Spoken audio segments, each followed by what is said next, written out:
Good morning, guys. This is Miss Johnson again, and we're going to talk a little bit about your CUME test that you have to take today. I would love for you to watch this video as you're doing your CUME test, and I want you to prepare yourself and prepare your parents that this test should take a long time. It should take you about 45 minutes at least if you're doing it correctly. My video won't take that long, so I'm going to have you pause when you're working on certain things, but I'm going to walk you through every part. And remember, if you want to move on to Saxon next year, you have to do well on this test, but you're not going to cheat. Remember, you promised me you wouldn't cheat. I need to make sure that you know the information because guess what? We have plenty of time to go over it if you don't know it before you go to Saxon. We still have 3 more weeks of groups left. So we have time to go over it if we need to. So I need to know what parts I need to help you on. We'll go over those parts, and then we'll take the test again at the end of groups and send you to Saxon. So again, it is super important that you are not cheating and you're just doing your best. Okay, so we're gonna be on part 1. So please go ahead and you should have this test. I'm looking for this test. It says on the very top, it says CUME test 120, 1 through 120, CMC C, level C, 1 through 120. So make sure you have this test out. If you don't have it, go ahead and pause the video until you have it. Okay, so for part 1, it's fractions. You cannot do all those fractions. I did not teach you how to do all of them. You can only do the ones that have the same, I can't tell you that, but you have to know that. But I will give you a hint and tell you there are 3 problems that you cannot do. So cross out the 3 problems you can't do and then go ahead and do the other 3 problems. Pause my video now and then come back when you're finished. Okay, now we're on part 2. Part 2 is going to be our grid. You need to put these 2 facts into the grid somewhere and then find out all the other answers. So they gave you fact 1, they gave you fact 2. That means you have to put them in and also find 4 other numbers. You know how to do this by doing your addition or subtraction to answer your grids. Go ahead and pause my video while you do part 2. Great job. All right. Make sure in the last part you had all 6 answers and you checked your work, right? Now we're on part 3. Part 3 is a grid problem. It's going to teach you how to read the grid. So you need to go through, look at the numbers, answer the questions, and find out the answers for all of the questions. I am going to read the questions for you, and we can go through them together. Number A, or letter A. How many brick houses were on both streets? How many brick houses were on both streets? Number B. Were there fewer brick houses or were there fewer wooden houses on Cook Street? Remember, fewer means less. So were there fewer brick houses or fewer wooden houses on Cook Street? Letter C.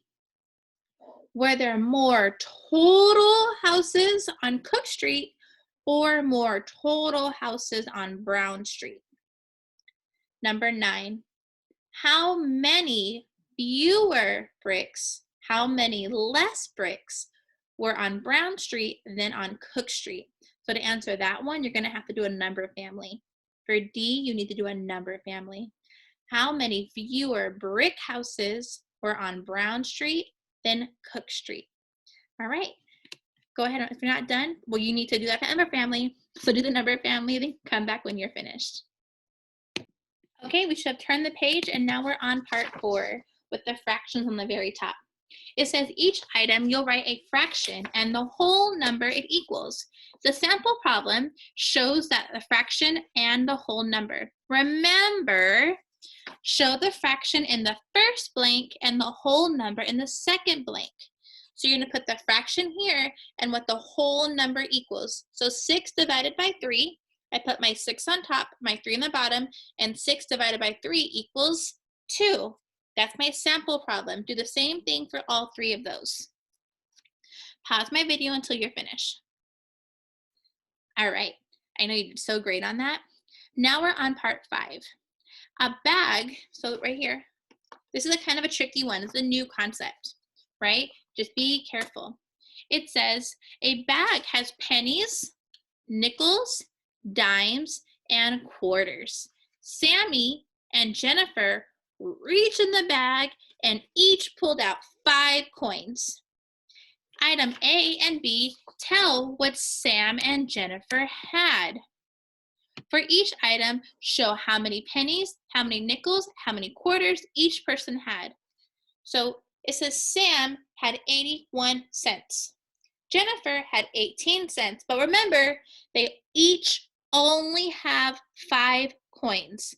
So which 5 coins equals 81 cents? Which 5 coins equals 18 cents? They only can use 5 coins. Go ahead and do that. Pause my video and come back when you're done. All right, now we're on part 6. Please find part 6. You're going to add numbers in your head and write the answers. You won't write the problem, just the answer. I'm going to say each problem once and give you time to write the answer in the blank. Then I'm going to move on. So here's the first problem. 42 plus 9. 42 plus 9. Time's up. Moving on. We're on B. 77 plus 5. 77 plus 5. Moving on. C. 55 plus 8. 55 plus 8. Equals, oh, silly Miss Johnson, so sorry. If you said it, it's okay because we're not in class. Okay, time's up for that problem also. Moving on to part 7. These are just fractions. They're pretty easy, right? You're gonna write the bottom number and the top number for the shaded portion. I don't wanna know the whole fraction for 1 or the whole fraction for 2. I want to know the shaded fraction, okay? The shaded portion of the fraction.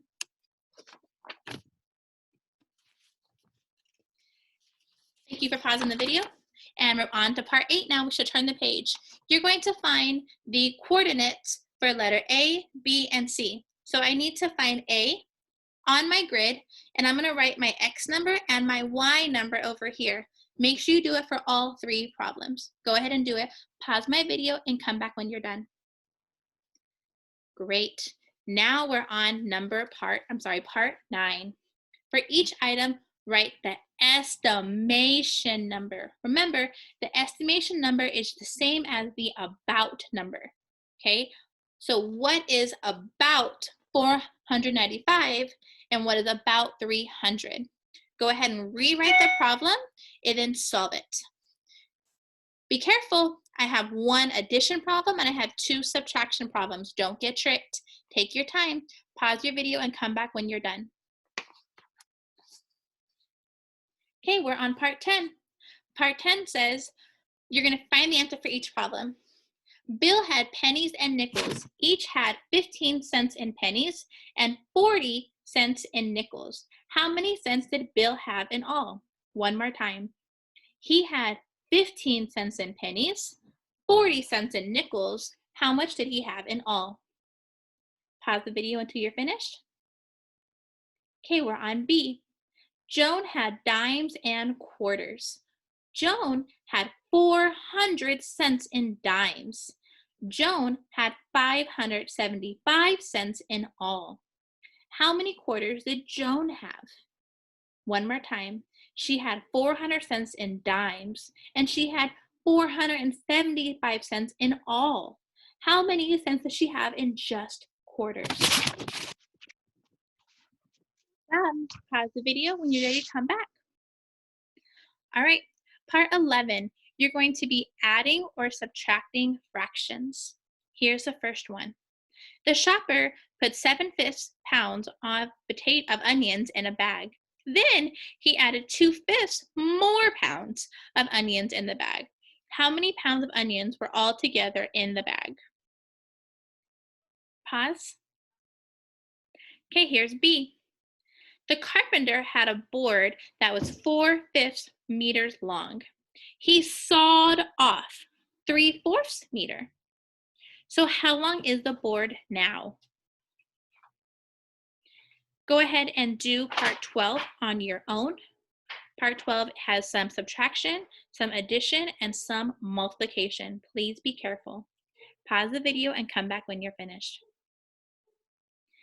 All right, we're on part 13. You're going to answer the questions using the price tags that they gave you. They have price tags up here. You're going to use these price tags to answer all these questions. Remember, about and exactly are different.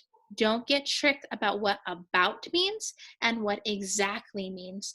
Go ahead and do all three.